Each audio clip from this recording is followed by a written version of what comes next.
Assalamualaikum warahmatullahi wabarakatuh.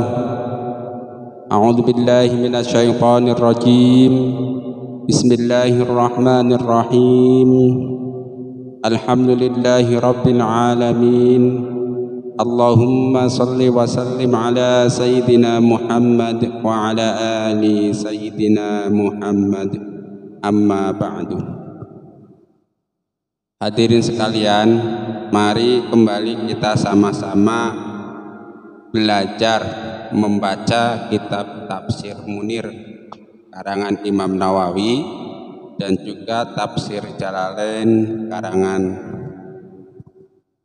Imam Jalaluddin Al-Mahalli dan Imam Jalaluddin As-Suyuti. A'udzu billahi minasyaitonir rajim. Bismillahirrahmanirrahim.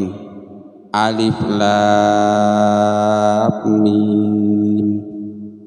Dalam tafsir Jalalain dijelaskan Allahu a'lamu bimiradihi bidzalika.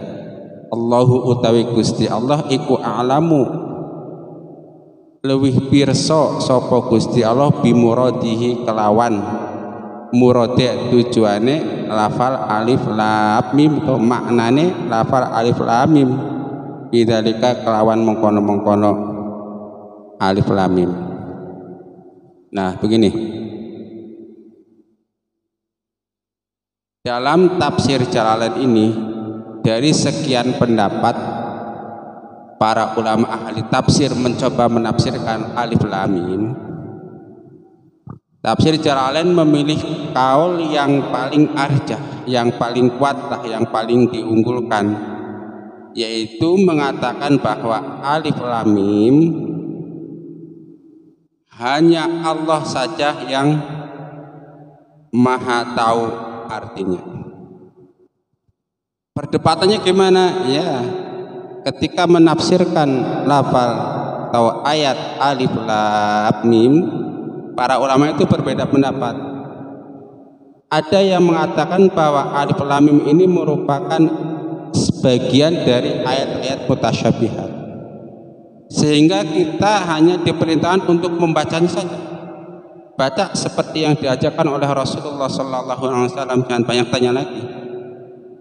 Kemudian artinya maknanya serahkan kepada Allah Subhanahu wa Ta'ala. Tuh, dalam tafsir Jalalain alif lam mim Allahu a'lamu bimiradihi bidzalika, hanya Allah saja yang mengetahui arti atau kandungan makna dari alif lam mim. Nah, sekarang kita lihat dalam syarah tafsir Jalalain dikatakan qauluhu alif lam mim i'lam anna majmu'al ahrufi al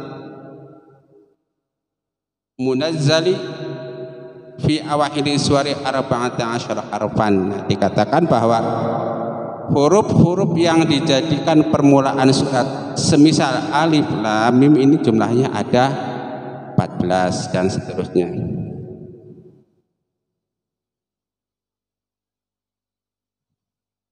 Nah, di sini juga dijelaskan kalau para ulama yang berpendapat bahwa ayat ini adalah mutasyabihat, ya sudahlah, kita baca saja, kemudian artinya serahkan kepada Allah Subhanahu wa Ta'ala. Tetapi kemudian kalau ulama-ulama yang pengen menggali lebih dalam tentang kandungan dari makna alif lam mim ini, mereka mulai mencari dalil atau mulai memahami. Diantaranya adalah satu, bahwa perkataan alif lam mim ini semacam tantangan dari Al-Quran, tantangan dari Allah Subhanahu wa Ta'ala kepada orang-orang kafir ketika itu, bahwa jika kalian benar-benar orang Arab yang ahli bahasa Arab, maka coba apa arti dari alif lam mim, ya, alif lam dan mim.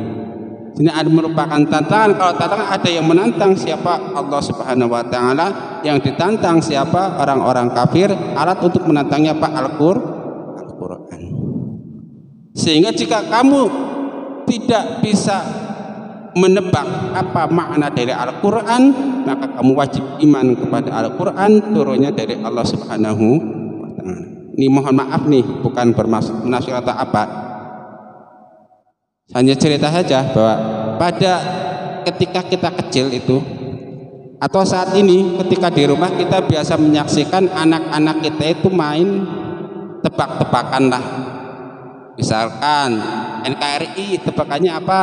Negara Kesatuan Republik Indonesia. NU singkatannya apa? Nahdlatul Ulama. Dan lain-lain dan lain-lain. ACI mungkin singkatannya apa? Semacam itulah tata rucingan tebakan dan permainan huruf atau permainan kata-kata begitu. Nah, kalau kita menyaksikan anak-anak kita itu bermain kata-kata seperti itu, bermain tebak-tebakan, kita menyaksikan mereka itu bermain dengan bahagia. Yang nebaknya betul juga bahagia, yang nebaknya salah juga bahagia. Karena apa? Mereka tahu bahwa mereka itu sedang bermain. Nah, kira-kira semangat para ulama yang mencoba menggali makna alif lam mim seperti itu. Ada ulama yang menggali mungkin sesuai dengan ilmu Allah, mereka bahagia. Karena apa? Tujuannya ikhlas untuk memahami Al-Quran.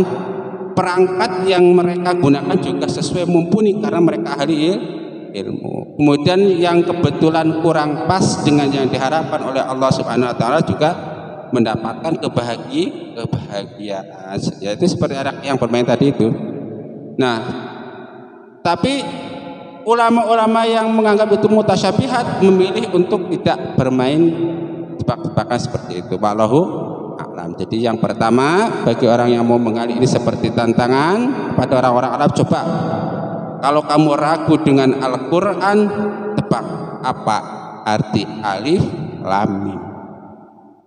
Nah, ternyata orang-orang Arab ketika itu yang dia lahir sudah mengerti bahasa Arab, besar berbahasa Arab, ketika disodorkan satu tantangan oleh Al-Quran alif lam mim, mereka tidak tahu.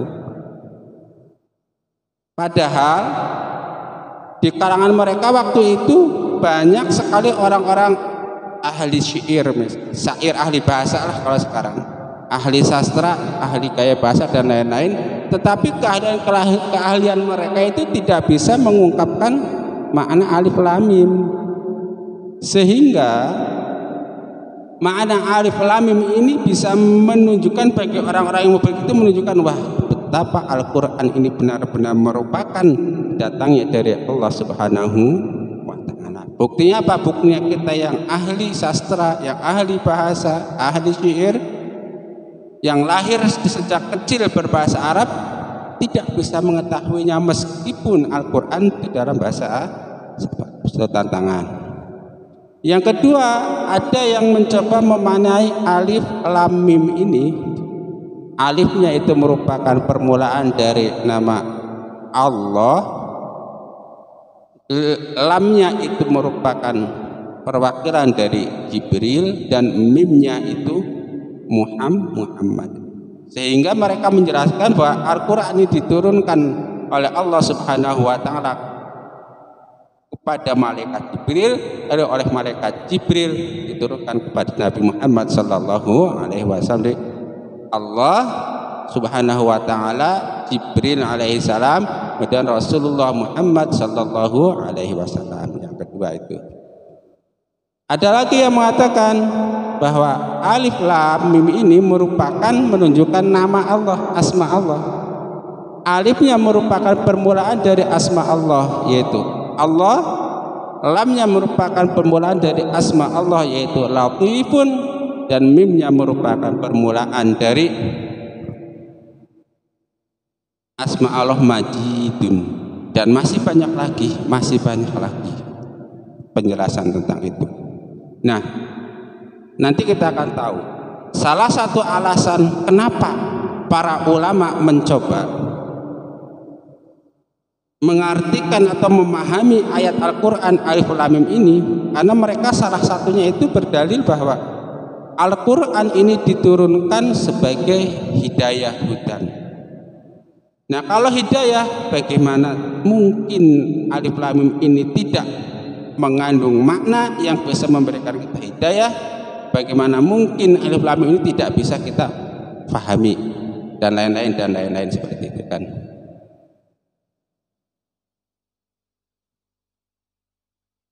Nah, kita lanjutkan nih dalam syarah tafsir Jalalainnya. Qauluhu Allahu a'lam bimuradihi. Apa sih maksudnya tafsir Jalalain Allahu a'lam bimuradihi ini? Bimuradihi bidzalika asyara bihadza ila arjahil aqwal fi hadhil ahruf allati ubtudiya ya biha kasirun minas suwari saur kanat ahadiyah qaf wasad wanun dan seterusnya. Nah, di sini dijelaskan bahwa pengarang kitab tafsir Jalalain itu mengambil pendapat yang paling unggul dari beberapa pendapat yang membahas tentang tafsir alif lam mim ini. Sudah ya, sampai di sini kita tahu bahwa alif lam mim ini para ulama berselisih pendapat. Ada yang mengatakan bahwa itu merupakan ayat mutasyabihat sehingga kita hanya diperintahkan untuk membacanya saja, kemudian maknanya diserahkan kepada Allah Subhanahu wa taala. Ya, untuk tafsir Jalalain beres lah ya, kita beres. Sekarang kita mau lihat di tafsir Munirnya. Kalau yang saya punya kebetulan ini kitab jadul ya. Masih gundul lagi. Dari waktu ngaji dulu inilah biasa nggak disiplin. Mudah-mudahan meskipun begitu kita tetap mendapatkan barokah dari Al-Qur'an. Allahumma amin. Nah, di sini dalam tafsir disebutkan a'udzubillahi minasyaitonirrajim. Bismillahirrahmanirrahim. Alif lam mim qala asy-sya'bi wa jama'atun wasairu hurufil hijaiyati fi awahidil suwari minal mutasyabi alladzi infaradallahu bi ilmihi wa hiya sirrul Qur'an fa anhanu nu'minu bi dhahiriha wa nufawwidul ilma fiha ila Allah taala. Nah, sini dikatakan bahwa alif lam mim dan huruf-huruf lainnya di dalam Al-Qur'an yang dijadikan pembuka surat, awailul surat, permulaan surat, itu merupakan bagian dari ayat-ayat mutasyabihat, di mana ayat-ayat mutasyabihat ini hanya Allah sajalah yang mengetahui hakikat kebenarannya dan merupakan bagian dari rahasia Al-Qur'an. Fanahnu nu'minu bi dhahiriha wa nufawwidul ilma fiha ila Allah. Nah, di sini dijelaskan bahwa alif lam mim dan ayat-ayat sejenisnya yang menjadi permulaan surat-surat di dalam Al-Qur'an itu merupakan huruf-huruf mutasyabihat atau ayat-ayat mutasyabihat yang hanya Allah saja yang mengetahuinya. Kita diwajibkan iman dengan zahirnya ayat, kemudian ilmu tentang pemakna, tentang makna kita serahkan kepada Allah Subhanahu wa taala. Nah, kalau begitu, kalau dia ayat mutasyabihah, apa gunanya diturunkan bagi kita? Kalau begitu, kalau kita nggak bisa paham. Wa faidatu dzikriha tolabul iman biha wallahu ta'ala ikhtasso. Nah itu. Nah, lalu kalau kita sudah jelas ayat mutasyabihat, mengapa diturunkan kepada umat manusia padahal kita umat manusia tidak mungkin memahaminya? Ini faedahnya adalah supaya kita beriman kepada ayat tersebut, beriman kepada Al-Qur'an. Seperti tadi yang sudah kita jelaskan bahwa ketika manusia tidak bisa membuat satu ayat pun yang semisal Al-Qur'an, khususnya semisal alif lam mim, maka akalnya akan putus, usahanya akan putus, dan kemudian pasrah kepada Al-Quran, mengapa Al-Quran turunnya dari Allah Subhanahu wa Ta'ala.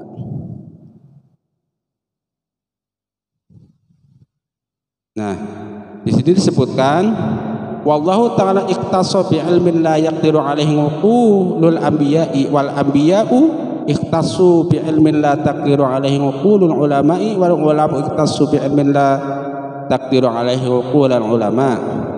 Nah, di sini dijelaskan bahwa Allah itu punya satu ilmu yang hanya Allah saja yang mengetahuinya. Para anbiya tidak dikasih tahu, apalagi para ulama, apalagi yang lainnya.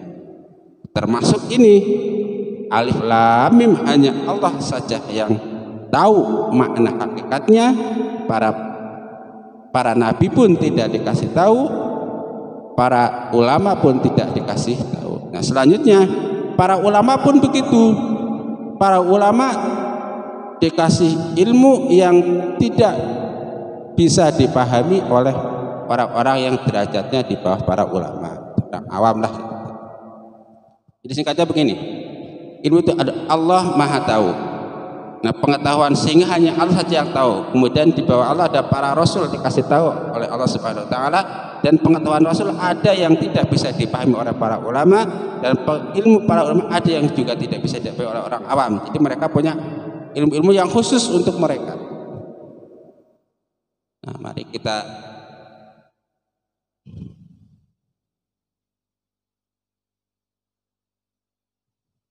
lalu dikatakan wa qala Abu Bakar radhiyallahu anhu fi kulli kitabin sirrun wa sirrullahu bil Qur'an awa iluswari. Setiap kitab itu memiliki rahasia, dan salah satu rahasia Al-Qur'an itu adalah permulaan surat seperti alif lam mim. Sekarang mari kita nih supaya jelas baca terjemahnya ya, Tafsir Munir.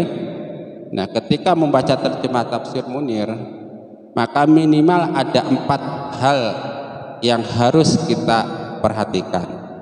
Yang pertama yaitu bahwa Asy-Sya'bi dan segolongan ulama mengatakan bahwa alif lam mim dan huruf-huruf hijaiyah lainnya yang mengawali surat Al-Qur'an termasuk ayat mutasyabihat.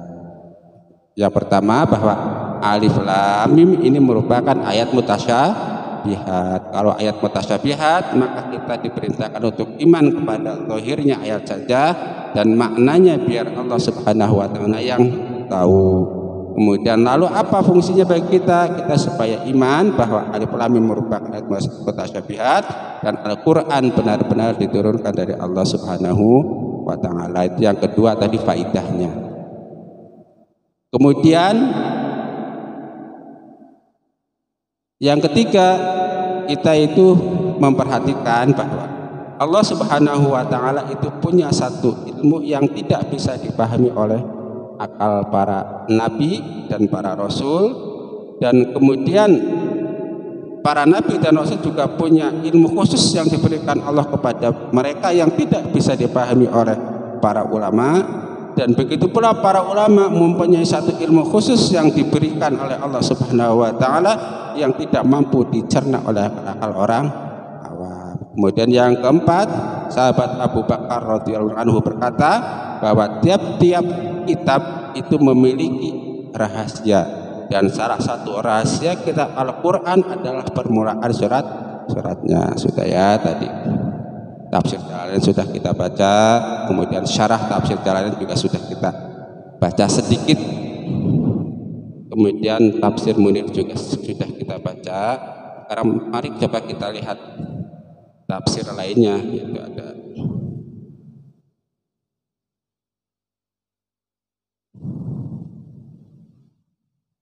Tafsir Al-Mikbas ya, min Tafsir Ibnu Abbas. Alif lam mim yaqulu alifu Allah, lamu Jibril, mimu Muhammad. Kalau Imam Ibnu Abbas menafsirkan yang dimaksud alifnya itu bimakna Allah, lamnya bimakna Jibril, dan mimnya itu Muhammad. Wa yuqalu Alifun ala'uhu. Ini dikatakan alif itu ala'u, lamun itu lubbuhu, kelembutan Allah, mim itu mulkuhu, kerajaan atau kekuasaan Allah. Wa yuqalu alifun ibtida'u ismihi Allah, ibtida'u ismi latifun, mim ibtida'u ismihi majidun. Tafsir Ibnu Abbas menyoroti bahwa Ibnu Abbas ini menjelaskan bahwa alif lam mim ini enggak semata-mata mutasyabihat, tapi mengandung makna, alifnya anu, lamnya anu, mimnya anu.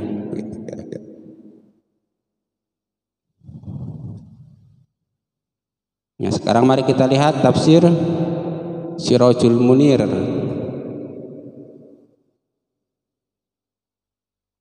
Di sini dijelaskan alif lam mim sama wasairu hurufil hijai fi awaili suwari minal mutasyabih alladzi istaksarallahu bi ilmihi wa hiya sirrul Qur'an fa nahnu nu'minu bi dhahiriha wa naqilul ilma fiha ila Allah subhanahu wa ta'ala wa faidatu dzikriha talabul iman biha wa sababu fi dzalika anna al-uqul ad-dha'ifata la tahtamilul asrara al-qawiyyah.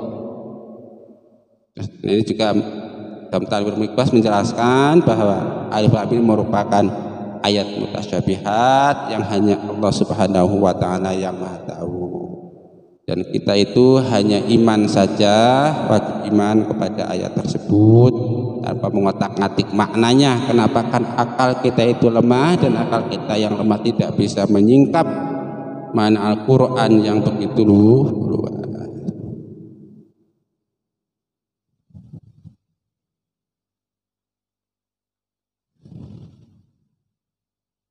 Nah, di sini mari kita coba lihat beberapa alasan, Pak. Wa'lam anal mutakallimina angkaru hadzal qawa qawlu la yajuzu ay yarida fil kitabillahi ta'ala ma la yakunu mafhuman lil khalqi wahtajju alaihi bil ayati wal akhbari wal ma'quli. Orang-orang ahli mutakallimin, ulama mutakallim berpendapat bahwa tidak mungkin di dalam Al-Quran itu ada satu ayat yang tidak bisa dipahami oleh manusia.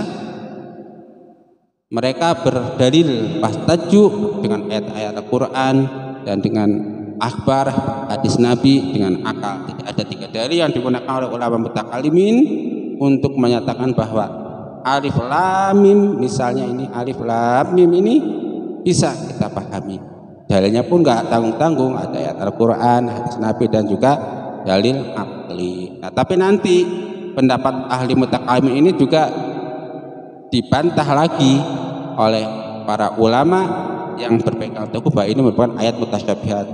Dua-duanya merupakan para alim yang perlu kita gali dan kita perhatikan. Nah, salah satunya begini, amal ayatu fa'arba'ata asyara.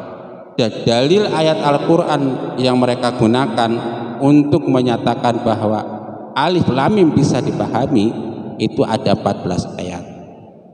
Ahaduha qauluhu ta'ala afala yatadabbaruna al-Qur'ana am ala qulubin aqfaluha. Surat Muhammad ayat 24. Sekarang katakan amaruhum bitadabbur fil Qur'an walau kana ghairu mafhumin fa kaifa ya'muruhum bitadabburi bihi.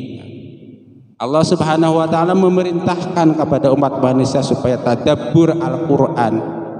Nah, kalau Al-Qur'an tidak bisa dipahami, bagaimana mungkin Allah menyuruh kita untuk tadabbur? Kesimpulannya, yuk ayat Al-Qur'an bisa dipahami, termasuk alif lam mim. Wasaniha, ayat yang kedua, qauluhu afala yatadabbaruna al-Qur'an walau kana min indi ghairillahi lawajadu fi ikhtilafan katsira. An-Nisa ayat 82. Fa kaifa ya'muruhum bitadabbur fihi lima'rifati nafyin naqqa tanaqudi wal ikhtilafi ma'annahu ghairu mafhumin lil khalqi. Nah, yang kedua, bagaimana mungkin tidak bisa dipahami sedangkan Allah Subhanahu wa taala memerintahkan kepada umat manusia untuk memikirkan Al-Quran, untuk memahami Al-Quran, bahwa Al-Quran itu datang dari sisi Allah tanpa ada ikhtilaf yang banyak, dan seterusnya. Saya kira cukuplah ya. Yang penting bagi kita orang-orang awam khususnya, kita ikut pendapat yang arjah yaitu Imam Suyuti, bahwa alif lam mim wallahu a'lam bimuradihi. Alif lam mim, pendapat Imam Suyuti yang menjelaskan Allahu a'lamu bimuradihi bidzalika, yaitu kita hanya diperintahkan iman bahwa alif lam mim merupakan bagian dari ayat Al-Quran dan tentunya merupakan bagian dari mukjizat Al-Quran. Kemudian mengenai maknanya kita serahkan kepada Allah Subhanahu wa taala. Kemudian bacaannya juga kita baca sesuai yang diajarkan oleh Rasulullah sallallahu alaihi wasallam. Faedahnya apa? Faedahnya supaya kita beriman kepada Al-Quran. Allahumma inna nas'aluka ilman nafi'a wa rizqan thayyiba wa amalan mutaqabbala. Allahumma inna na'udzubika min ilmin la yanfa' wa amalin la yurfa' wa du'ain la yusma'. Subhanakallahumma wa bihamdika asyhadu an la ilaha illa anta astaghfiruka wa atubu ilaik. Wa 'afa minkum. Wassalamu alaikum warahmatullahi wabarakatuh.